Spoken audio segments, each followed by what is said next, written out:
내가 교회 생활 30년 넘게 하면서 이렇게 보면 수많은 말씀들을 많이 들었어요, 목사님들한테. 근데 내가 막상 말씀을 준비를 하고 내가 말씀을 해야 된다고 생각했을 때 이 말씀 준비라는 것이 무엇일까? 교회 안에서. 그래서 저는 그렇게 생각을 했어요. 이게 일종의 좀 어떻게 보면 천박한 말일 수도 있겠지만은 짜깁기의 행위다. 그걸 갖다 나쁘게 보면 또 짜깁기라는 말을 갖다가 나쁘게 볼 수 있겠지만은 우리가 흔히 옷을 짜깁기 한다든지 뭐 카펫을 짜깁기 한다든지 할 때는 보기 흉한 부분들을 갖다가 터지거나 해진 부분들을 갖다가 짜깁기 해가지고 그걸 깨끗하게 만드는 게 짜깁기 과정이라고 저는 알고 있습니다. 우리가 교회에 나오고 공동체에 나와가지고 이 설교자의 얘기를 듣는다는 것은 어떤 짜깁기 과정 중에 하나가 아닐까. 나의 아픈 곳, 나의 굶은 곳, 나의 상처난 곳, 그걸 갖다 말씀을 통해서 치유받고 은혜받고 또 소통하고 나누고 그러는 자리가 아닐까. 그러면은 말씀을 어떻게 준비를 해야 될까. 짜깁기를 하려면 우리가 형형색색의 실들을 많이 사용하죠. 하얀 색깔도 사용하고 검정 색깔도 사용하고 그 짜깁기 해야 될 부분에 대해서 파악을 하고 이렇게 해야 되는데 어떤 경우에는 진짜 무지개 색깔로다가 예쁘게 짜깁기를 해놨지만은 쓴 실은 좋지만은 짜깁기 당한 쪽엔 무지개 색깔이 필요가 없고 그냥 무명실만 필요한 경우도 있는 것 같아요. 어떤 곳에서는 또 무지개 색깔의 실이 필요한 곳도 있고 그래서 앞에서 서로 이렇게 소통하고 공감한다는 것은 우리가 서로가 서로를 좀 많이 알고 서로의 상황을 이해할 때 좀 더 충분한 공감이 가고 소통이 되고 그래서 그 말씀으로 인해 가지고 그 한 주간에 그래도 살아갈 원동력을 갖고 힘을 갖고 그렇게 가는 게 아닐까 이렇게 생각을 합니다. 그래서 오늘 제가 그 지난번에 주보상에 나왔듯이 제가 여러분들하고 소통하고 싶은 거는 사실은 이게 그 말씀 나눔이라기보다도 우리 공동체의 원론적인 것에 대해서 시작 단계에서 한 번쯤은 그냥 한번 제가 생각하고 있는 걸 갖다가 한번 여러분들과 나눠보고 싶어서 이렇게 정리를 했습니다. 그래서 우리가 뒤에 보시면은 이 배너에 가난한 공동체, 평신도로 세워지는 교회입니다.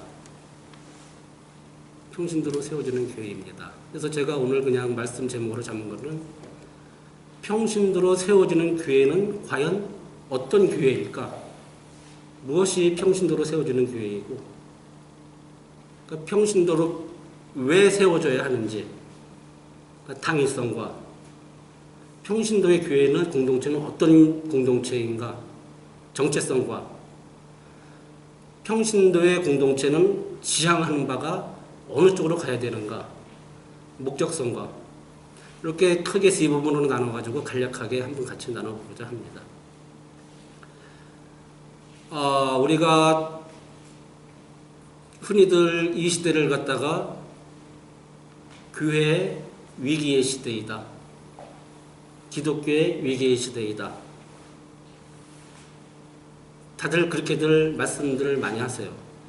물론 그것이 우리 공동체에서만 국한된 얘기일지 모르겠지만은 사람들마다 다 가치관이 틀리고 보는 눈이 틀리고 생각하는 게 틀리기 때문에 거기에 대해서는 100% 동의하라고는 제가 뭐 말씀드릴 수는 없지만은 예를 들자면은 우리 공동체에 같이 몸담고 계시던 분이 동시대 동일 학교에서 동일한 공부를 했는데도 불구하고 뇌 구조가 틀리기 때문에 한 분은 떠나가고 한 분은 여기 남아 계십니다. 그렇듯이 우리 각자 생각하는 것이 다 틀리기 때문에 이 시대를 기독교 위기의 시대라고 단정짓는 것은 좀 위험한 생각일지 모르겠지만은 우리 기독교인들이 아무리 부정을 해도 부정할 수 없는 그런 시대가 도래한 것 같아요. 그래서 이것이 전제가 됐을 때 이 시대는 기독교의, 그리고 교회의 위기 시대이다. 이것이 전제가 되었을 때, 이 가설이 됐을 때만이 이 평신도라는 그 용어와 평신도로 세워지는 교회가 무엇인가, 이게 성립이 될 것 같아서 말씀드렸습니다. 그러면은 이 시대에 교회가 왜 위기일까요? 왜? 우리는 다 위기 시대라고 하는데, 위기. 왜일까요? 왜? 다 알고 있어요. 그냥 다 피상적으로 다 알고 있지만은, 여러분이 생각하는 것과 똑같은 그런 생각입니다. 교회의 기업화와 대형화. 루터가 500년 전에 종교개혁을 할 때랑 똑같은 상황이 지금 벌어지고 있습니다. 면죄부를 팔아가지고 천국 티켓을 발행할 때 그들이 했던 것은 가장 큰 목표가 성당, 성전의 건축, 화려하고 큰 성전의 건축 목표였었어요. 그때 당시에는 성 베드로 성당의 성전을 건축하기 위해서 그랬던 걸로 제가 알고 있는데, 이 시대의 교회의 목적이 어디로 가고 있느냐. 타국 교회는 제쳐놓고더라도 한국 교회의 현상을 보면은 누가 더 높게, 누가 더 넓게, 누가 더 화려하게 교회를 짓느냐. 여기에 온통 모든 것이 다 집중이 되어 있습니다. 교회가 기업화된다는 거죠. 기업의 가장 큰 목표는 뭡니까? 최소의 투자로 최대의 이윤을 창출하는 것. 교회에 있는 목회자들이 스스로는 나는 종이다, 종의 위치에 서서 여러분들과 동행하고 한다 하지만은, 실상을 보시면은 일신지하, 만인지상, 군림하는 목회자들, 또 그 밑에 그를 추종하는 사람들. 그래서 우리가 평이라는 거 있잖아요. 평평하다 할 때 평신도, 평민, 평행, 평평하다는 걸 할 때, 교회 안에서 수직화되어 있는 어떤 구조들, 이것들이 과연 왜 생겨났을까? 한국 사회에서 특히 더. 한국 사회에서 그냥 제 생각인데, 전 세계 어느 국가를 가도 특별시란 말은 제가 들어본 기억이 없는 것 같아요. 어느 도시든. 특별시, 뭐 뉴욕 특별시, 뭐 오클랜드 특별시. 근데 한국에만 유일하게 서울 특별시, 부산 직할시, 무슨 광역시, 분류들을 해놓고 자기가 그 안에 속해 있으면은 자기는 특별한 사람이고 직할때고, 이게 알게 모르게 우리의 뇌리 속에 많이 박혀 있었던 것 같아요. 그래서 교회 안에서도, 공동체 안에서도 나는 너보다 특별하다, 나는 너와 동일할 수 없다, 서열화가 매겨지고, 공동체 안에서 또 그것을 조장하고. 왜요? 뭔가를 이끌어 나가기 위해서는 서열되어 있는 것이, 계급화된 것이 앞에서 끌고 가는 사람한테는 가장 편하고 좋으니까. 이런 것을 바라보면서 한국 교회가 도대체 위기라는 것이 신도수가 적어져서 위기가 온 건지, 선교사를 많이 보내지 못해서 위기가 온 건지. 근데 일반적인 사람들의 그 개념상에는 한국 교회, 교인들이 교회를 떠나가기 때문에 한국 교회의 위기다. 대부분은 그렇게들 얘기를 해요. 근데 그것은 제가 보기에 잘못된 거죠. 그 사람들이 왜 떠나갑니까? 원인을 제쳐두고 사람들의 움직임만 보고 그걸 위기다고 할 때, 그건 좀 잘못된 것 같습니다. 교회에서의 그 목회자들, 제가 뭐 여기서 지금 굳이 교회 이름을 거명하지 않더라도 한국의 몇몇 대형 교회들, 대형 교회들은 그 신문지상에 나고 언론지상에 나기 때문에 그 사람들은 그 두드러지게 보이는 것 뿐이지. 일반 중소규모의 교회들도 거의 실정은 다 동일합니다. 왜요? 저도 여기서 몸담아 봤었기 때문에, 일반 교회 다 몸담아 봤었기 때문에. 그래서 교회가 하나님의 말씀을 가지고 하나님의 말씀대로 사는 그런 교회가 아니고, 금권화하고 기업화돼 가지고 모든 것을 다 조직화할 때 오늘과 같은 현상이 일어났다고 저는 생각을 하고, 또 한 가지 이유는 그 도덕성의 해이. 우리가 굳이 신앙이 아니더라도 무라를 해저드라고 그러죠. 이 심각한 도덕성의 해이, 교회 안에서의. 그래서 교회 안에서는 참 용서가 만연해 있는 것 같아요. 서로가 서로를 용서를 참 잘해줘요, 교회 안에서는. 그 용서는 진정한 회개에 따른 용서가 아니고 어떤 보험적 성격의 용서. 그 용서 인슈런스를 드는 거예요, 교회 안에서. 성도들끼리, 목회자와 성도 간에.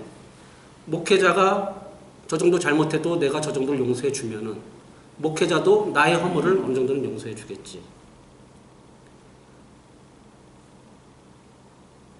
근데 여러분들 그냥 가장 기본적인 것이지만은 회개에 따른 합당한 용서가 있는 거지. 서로 싸구려를 주고받는 그런 용서들. 그런 것들이 한국 교회를 고질적으로 다 병폐화되고 이 지경까지 만들었다고 저는 생각을 합니다.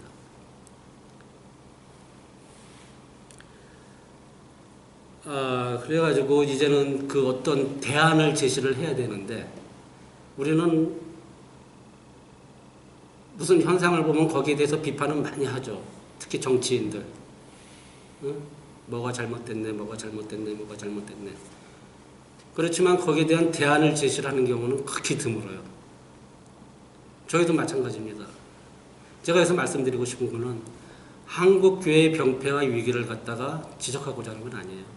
일상적인 일이기 때문에 이건 제가 굳이 이렇게 길게까지 얘기 안 해도 다 여러분들이 공감하고 있는 그런 부분일 텐데, 그러면 이런 교회를 두고 이제 앞으로 어떻게 할 것인가? 어떻게 나가야 되는 게 맞는 것인가? 대안 제시가 있어야 되는데, 그 대안이 제가 생각하기에는 이런 공동체. 여기서는 어떤 기업화할 수 있는 그런 요지가 없습니다. 지금 제가 여기 지금 오늘 그 말씀 나누기라고 해서 여러분들과 소통하고 있지만은, 사실은 여러분들과도 소통을 하지만은 우리 공동체의 어떤 지향점을 나가기 위해서 저희가 이게 전부 다 이거 카메라로 앞에서 하는 사람들의 이걸 찍어가지고 유튜브에 올리기 때문에 대다수의 많은 유튜버들이 본다는 걸 감안을 하고 제가 말씀을 드리는 겁니다. 여기 제가 시작할 때 많은 사람이 앞에 앉아있다고 말씀을 드렸지만은 지금 하나, 둘, 셋, 넷, 다, 일곱, 여덟, 아홉. 저까지 9명이 앉아서 지금 우리가 예배를 드리고 있습니다. 이 공간이요? 이 공간 글쎄요. 어디 그 화려하고 그런 성전 건축했던 그런 교회보다도 더 아름답고 더 아늑하고, 글쎄, 제 생각은 지금 이 안에 성령님께서 극히 임재하셔가지고 같이 동행한다고 느끼고 있습니다. 대안은 평신도들, 그러니까는 꼭 평신도라고 그러니까는 국한은 짓지는 않겠지만은 목회를 공부를 했든 안 했든 간에 공동체 안에서 형제 자매가 되는 그런 공동체 안에서 어떤 벽을 다 무너뜨릴 수 있는 그런 공동체. 그러니까 데어빌로도 각하에서 데어빌로도요, 데어빌로도 형제요. 서로가 서로에게 형제라 부르고 자매라 부르고 같이 동고동락하고 그런 쪽으로 갈 수 있는 어떤 공동체가 형성이 된다면은 그 안에서 자연스럽게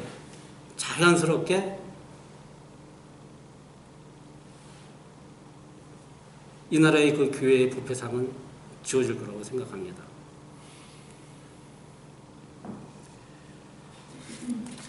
우리가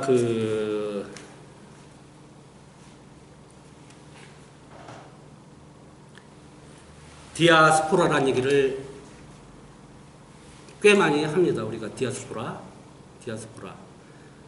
한인 디아스포라. 그러니까 디아스포라의 원뜻은 그 팔레스타인 예루살렘을 떠나서 방황하고 유랑하던 유대인들의 공동체, 모여서 소그룹 모여서 있던 그런 공동체들, 어떤 지역을 떠나가지고 어떤 정치적인 핍박에 의해서 떠났든지 화교들처럼 어떤 교역적인 목적으로 본토를 떠나서 서로 공동체를 이뤘든지, 아니면은 20세기 초에 인도인들처럼 노동을 하기 위해서 본토에서 떠나서 했든지, 어딘가를 두고 떠나서 자기들이 머물렀던 그 디아스포라 그런 공동체가 형성이 됐는데, 우리가 디아스포라 하면서 우리는 늘 이 교회 안에서 뭐라고 하냐면은 한민족 디아스포라.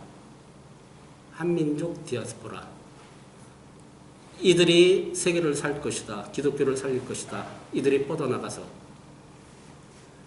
근데 언감생신 이거는 그냥 듣기 좋으라고 하는 말인 것 같아요. 우리들이 고국을 떠나올 때 이 땅에 와서 어떤 신앙 공동체를 형성해서 또 다른 어떤 디아스포라를 만들기 위해서 떠났던 건 아니에요. 물론 그 중에 그런 사람도 있겠죠. 여러 가지 이유가 있겠지만은 그렇게 해서 떠나와서 이곳에서 교회를 만들고 교회 공동체를 모여서 같이 지내고 그러고 있습니다. 그래서 저는 이 디아스포라라는 개념을 저희 공동체들한테 다 대입시키고 싶어요. 가나안 디아스포라. 그러니까 교회를 떠나서 유랑하는 사람들이 공동체를 형성하는 겁니다. 물론 그것이 국가를 떠나서 하는 건 아니지만은, 우리가 흔히 가나안 성도 하는데, 타인이 얘기할 때는 약간 조롱조의 말이고, 내가 얘기할 때는 약간 자조적인 그런 가나안 성도. 그래서 저는 이 공동체에 들어올 때부터 여러분들한테 꾸준히 얘기를 했는데, 가나안 교회를 안 나가서 가나안 성도가 아니라는 겁니다.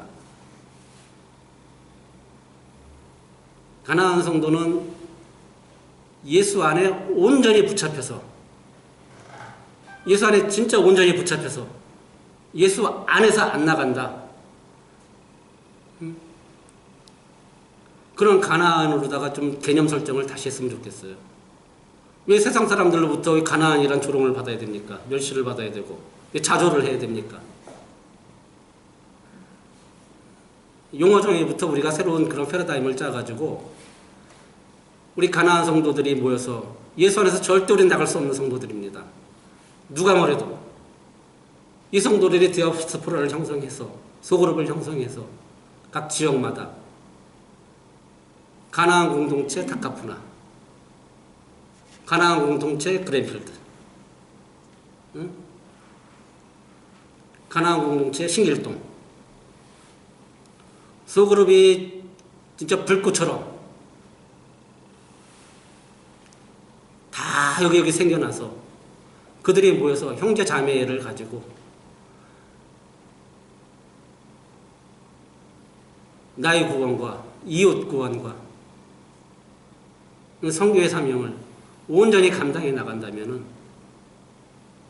그것이 진정한 교회의 모습으로 정립되지 않을까 바라고 원하는 바입니다. 교회 안에서 왜 악의가 있어야 되고, 믿는다고 하면서. 우리 지난주에 아침마다 올라오는 그 성경 요절 중에 우리 이동기 형제님이 주신 걸, 사랑하라. 요거 한 계명만 우리가 지키고 산다고 하더라도 기독교인으로서, 크리스찬으로서 한 90%는 성취됐다고 저는 봅니다. 그걸 하지 못하기 때문에 물론 우리가 성경을 알기 위해서 많이 노력하고 공부하고 연구하고 해야겠지만은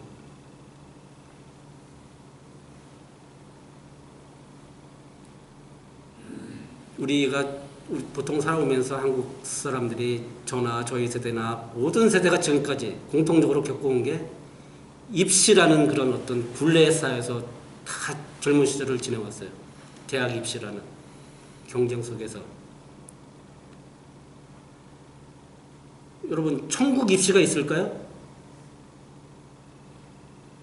시험 쳐서 들어가나요, 천국에?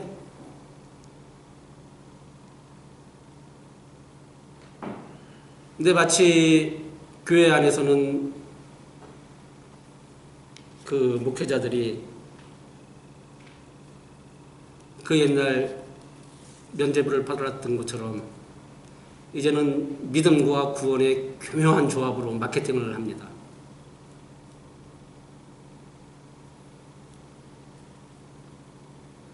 현혹되지 말아야죠. 그래서 제가 그 오늘 말씀을 준비하면서 성경에서 여기저기 이따가 말씀을 따와봤는데 마가복음 11장 17절에 보시면은 이에 가르쳐 이르시되 기록된 바 내 집은 만민이 기도하는 집이라 칭함을 받으리라 하지 아니하였느냐 너희는 강도의 소굴을 만들어두다 하시매 누가복음 19장 41절에는 가까이 오사 성을 보고 우시며 이 시대에 예수님이 지금 계시다면 이 땅을 바라보며 우시고 계실 것 같아요. 그날의 예루살렘 상황과 지금의 상황이 뭐가 틀립니까? 시대만 틀릴 뿐이지. 성경책에서 예수님이 그 많은 화를 낼 수 있는 포인트들이 많은데도 불구하고 성경에 쓰여있는 딱 한 구절은 성전 안에서 장사하는 사람들, 장사치들을 보면서 화를 내셨습니다. 과연 장사꾼들을 보고 화를 내셨을까요? 예수님이? 장사꾼이 누구와의 결탁이 없으면 그 안에서 장사를 할 수 있었을까요?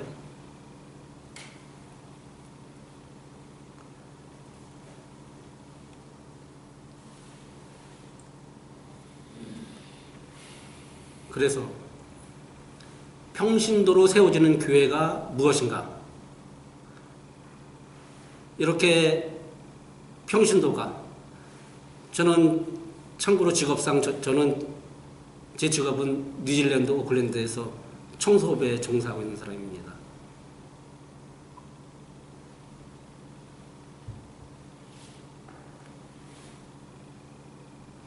그러면 평신도로 세워지는 교회는 청소하는 사람들 앞에서 설교를 하면 평신도로 세워지는 교회입니까? 소규모의 사람들이 모여서 같이 예배드리고 같이 말씀 나누고 그러면 이게 평신도로 세워지는 교회입니까? 헌금을 자율적으로 연보 형식으로 내서 그것을 구제와 선교에 사용한다고 해서 그게 평신도로 세워지는 교회입니까?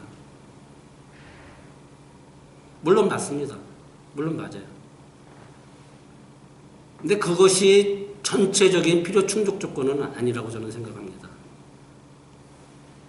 필수 조건은 되겠지만 충족 조건은 된다고 생각하지는 않아요. 그럼 평신도로 세워지는 교회는 어떤 교회인가? 오늘 본문 말씀 중에 사도행전 2장 38절에 보면 베드로가 이르되 너희가 회개하여 각각 예수 그리스도의 이름으로 세례를 받고 죄사함을 받으라. 그리하면 성령의 선물을 받으리니. 회개하여 각각 예수 그리스도의 이름으로 세례를 받고 회개하라. 우리가 지금 주중에 하는 큐티 내용 중에도 사도 요한이 이 땅에 와서 우리에게 처음으로 한 일성이 회개하라. 회개하라. 중국이 가까이 왔다. 제가 서두에 이 시대의 교회의 문제점과 교회의 위기 상황을 설명드렸는데 그걸 만든 사람이 그들만의 그 공동체에 속한 사람들만이 그 책임을 지는 것입니까? 저는 아니라고 생각해요. 우리 모두도 다 공동 책임자인 것 같아요. 왜? 우리는 크리스찬이라는 아이덴티티를 갖고 있기 때문에. 어느 한 교회의 잘못이 그 교회 성도들만의 잘못이고 그 교회 목사만의 잘못이라고 저는 생각하지 않습니다. 우리 공동의 책임이고 너나 할 거 없이 애곡해야 되는 그런 상황인 것 같아요.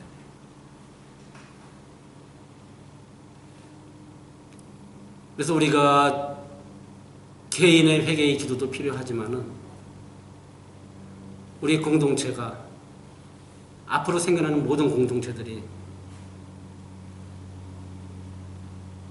이 나라의 기독교의 갈 길을 보고 통안으로 회개하고 이 안에서 성령을 받아서 성령의 뜻대로 움직여지는 것이 진정한 평신도로 세워지는 교회라고 저는 생각을 합니다. 또 초창기 교회 원형의 모습으로 돌아가자. 그 모습으로 돌아가자.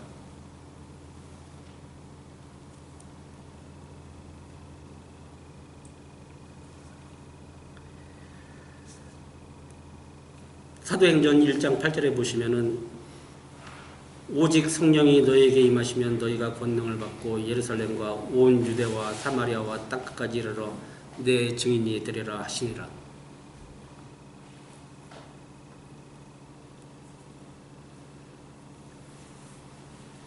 이것이 교회에 준 사명이라고 생각합니다. 교회에 준 사명이라고.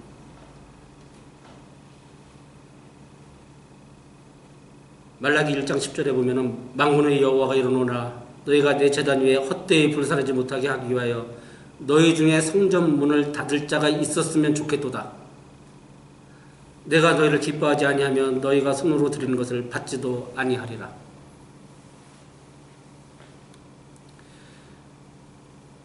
애곡은 하되 회개를 하되 우리가 성령의 부름받은 자들 이 땅에 서고 이 자리에 서 있을 때는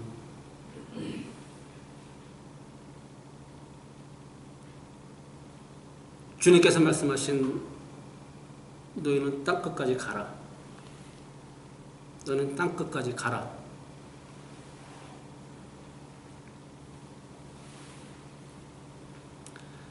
우리같이 조그만 공동체에서 무엇을 할 수 있을까? 어떻게 언감생심 우리가 아프리카 땅을 가고 아마존강 그쪽 유역에 가서 우리가 미제 땅에 가서 선교를 하겠습니까? 방문하시는 분들도 계실 겁니다. 우리는 이미 뉴질랜드라는 지구상의 땅끝에 와 있습니다. 여기서 또 땅끝을 가려면 어디로 가라는 건가? 케이프라기로 가라는 건가? 인복하길로 가라는 건가? 또 지난번에도 제가 한번 여러분들과 나눈 적이 있지만은 내가 서 있는 앞쪽은 나의 땅의 시작이고 나의 발 뒤꿈치는 나의 땅의 끝입니다.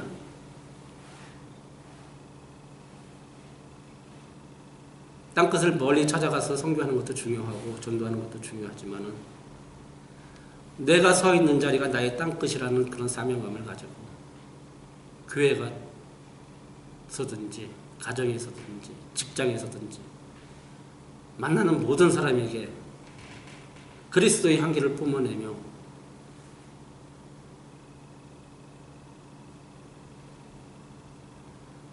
예수님께서 우리에게 말씀하신 지상과학의 문제를 다 해결했으면 좋겠습니다. 그래서 이 유튜버를 보시는 분들이 계시면은 교회에서 지금 나와 계셔가지고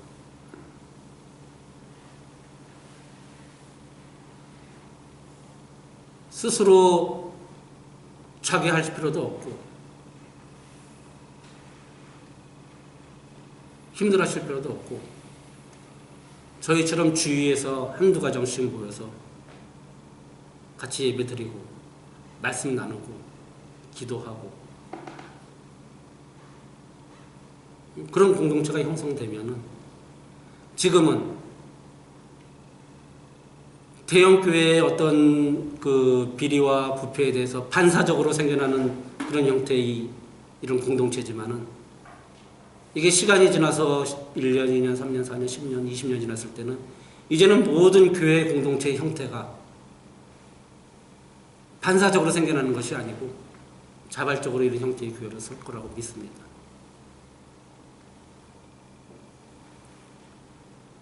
그래서 제가 오늘 여러분들과 같이 나누고 싶은 가장 결말은 우리 교회 안에서, 우리 공동체 안에서 각자 모두에게 어떤 회개의 영을 주십사 기도하고, 나 개인의 회개가 됐든 이 나라 이 땅의 교회를 위한 회개가 됐든 회개의 영을 부어주시고 그 회개의 영으로 성령 충만함을 받아가지고 이 땅에서 유랑하는 모든 가나안 성도들, 가나안 디아스포라가 곳곳에 불꽃처럼 번지기를 간절히 기원합니다. 감사합니다.